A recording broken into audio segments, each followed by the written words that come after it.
Hi, I'm Gregory Dell, and I'm joined today by attorney Rachel Alters. Hello. Hi, Greg.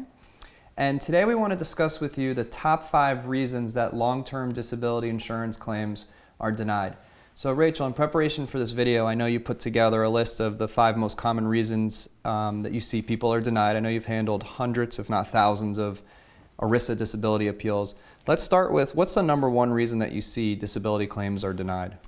Greg, the number one reason I see disability claims denied are when the policyholder happens to be followed around by a private investigator with surveillance cameras. It happens all the time, especially when You mean like personal video cameras? video cameras, right. The insurance company will hire private investigators to follow the claimants for 2 days, 3 days, 4 days, depending whatever they think is appropriate, to see if the claimant's doing anything that they claim they couldn't do on their application or told their doctors they couldn't do. And this is without the knowledge of the claimant, correct? Oh yeah, the claimant has no idea. All right, what do these disability insurance companies do with this video surveillance? With the video surveillance, what they normally do is obviously they review it, they get a report from the private investigator, and if they find out that the claimant's doing something that they claim they can't do, then they'll deny the claim.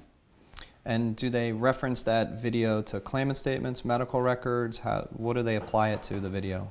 Well, they usually will apply the video. They'll say, for example, that the person is, using a cane in one instance and claiming that he can use a cane or has to use a cane, and then they catch them going to the mall, walking around, and Without the cane? Without the cane, and so they'll say, okay, they were lying. They're lying about their inabilities to work, and we believe they can go back to work. All right. What's the second most common reason that you see that claims are denied? The second most common reason is when in the policy, usually the policy is written in a way that allows the insurance company to send the policyholder for an examination, a compulsory medical examination, which is either an IME, which is an independent medical exam, or an FCE, a functional capacity evaluation. And these doctors or therapists are hired by the insurance companies. And what they do is they put them through a 3-hour or 4-hour examination, trying to test them to determine whether they can work. And a lot of these times, after the report's written by these doctors, now not every claim is denied after an IME Right. or an FCE, but a good majority of them are, because these doctors are paid by the insurance companies to write reports in their favor. Now, you said a 3 or 4 hour exam. That's usually an FCE exam, which is a functional capacity exam. Sure, and an IME can be a little shorter. Okay, because I often get calls where they say, oh, the doctor looked at me for 15 minutes. He didn't even touch me. He just had me come in, and he rendered his report after. Is that Right. something also that could happen to a claim? That does happen a lot. All right, what's the third reason that you find claims are denied? The third reason claims are denied is when there's a change in the policy definition. So, for example, most policies, not all, but most of them have a 24-month own occupation period, which means that you can't do your own job for 24 months. And you're talking about the definition of disability, The right? definition of disability, Okay. right? Because if you have to fall into that definition in order to be disabled. So if you can't do your own occupation for 24 months, there's a certain standard, and then after the 24 months expires, it becomes another standard of disability, and it's a much more difficult definition to fit into, because you're trying to show the insurance companies you can't do even sedentary work, sitting at a desk all day long. That's the standard. Right, and that changes to. everybody's policy has a different definition of, it could be ONOC for 24 months, and then the any occupation definition could have an income component, like unable to earn 60% or 80% of what you used to earn, or it could Correct. just be unable to do any gainful occupation, like a Social Security disability standard. Sure. When do you see that a disability company, when a person has a change of definition, when do they start looking into whether or not the person is going to be eligible at that 24-month mark? Usually you'd see it about 6 to 9 months before the definition change. And at that time, they do things like they will send out the private investigator to do video surveillance and see if they're doing anything that they shouldn't be doing or claim that they couldn't do. This is when they'll send them to IMEs, for example, so they can get a report that shows that they can work. And Right. This is what happens approximately 6 to 9 months before the definition change. And then that's when you'll see a denial. Okay. Let's talk about the fourth reason that disability claims are commonly denied. The fourth reason I find that they're denied is when there's improper documentation by the claimant's physicians. A lot of times, we know we all go to doctors, and some of them are rushed, and some of them don't want to Right. take the time to write notes very carefully and detailed. The problem with that is when the notes are written and they're, not written specifically to show that you're disabled and still having many restrictions and limitations, then those notes get sent to the insurance company.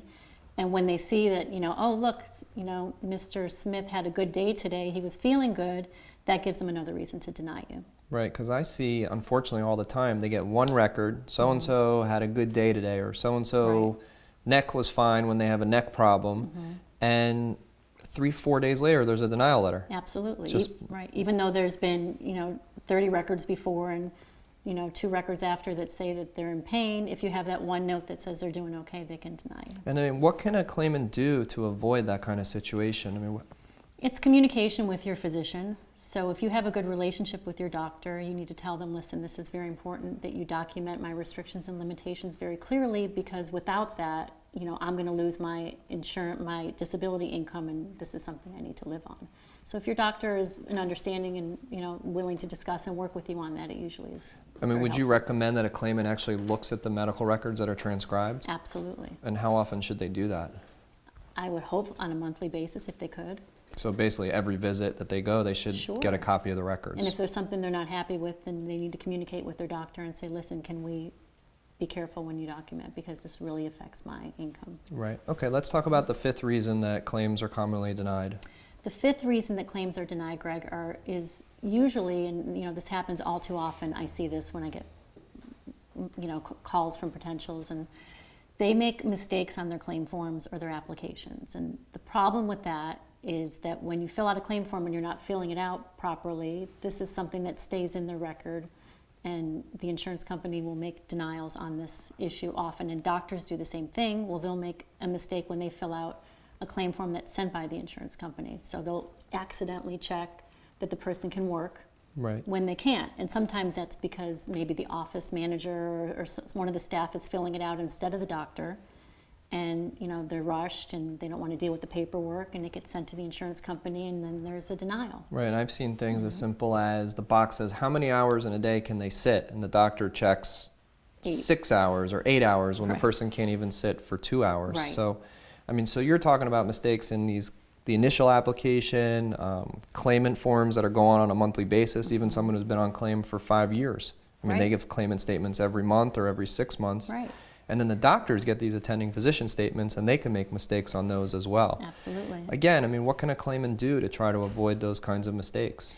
Well, a claimant could hire somebody to be their advocate so the mistakes don't get made.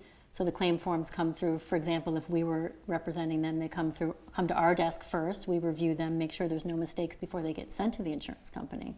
And the same, and the same thing when the doctor fills them out, they can get sent to an attorney first to make sure that everything was filled out properly. And if it wasn't, we can send it back and get it done right. Because once it's in that claim file, it's there, and it's very hard to reverse a decision. Once they make up their mind to deny, then they're in the process of having to appeal the case. Right, and that's part of that monthly claim handling service that we offer, where we always review all the medical records, review the claimant statements, review the attending physician statements, review all the communications that come back and forth from the disability carrier. Because look, a person gets on claim, they're sick. They don't have experience with handling a disability insurance policy and knowing every single thing they have to do Right. in order to keep getting paid. But if there's one opportunity to deny a claim, the disability insurance company is going to jump through that door and deny it. Absolutely. And a lot of times, the claimants are depressed and they don't have the energy to deal with it either. And so it's something that they, don't have the capability of handling. Right. Well, Rachel, I want to thank you for putting together that list of the 5 most common reasons that people are denied long-term disability benefits.